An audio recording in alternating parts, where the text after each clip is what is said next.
இலங்கை கடற்படையால் சிறைப்பிடிக்கப்பட்டுள்ள 19 மீனவர்களை விடுவிக்க வலியுறுத்தி ராமநாதபுரத்தில் ரயில் மறியல் போராட்டம் நடந்தது.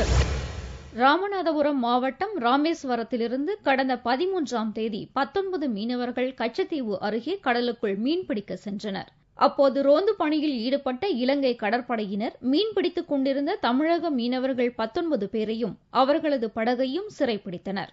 அவர்களை விடுவிக்க வலியுறுத்தி ராமேஸ்வரம் பகுதி மீனவர்கள் பல்வேறு போராட்டங்களை நடத்தி வருகின்றனர். இது தொடர்பாக மத்திய மாநில அரசுகள் எவ்வித நடவடிக்கையும் எடுக்கவில்லை.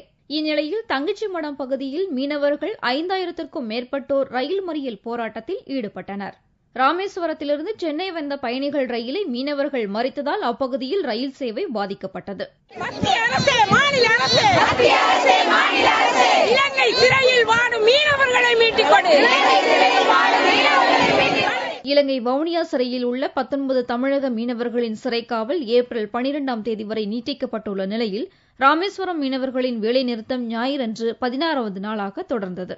இந்நிலையில் கலெக்டர் தலைமையில் மீனவர்களுடன் பேச்சுவார்த்தை நடத்தப்பட்டது.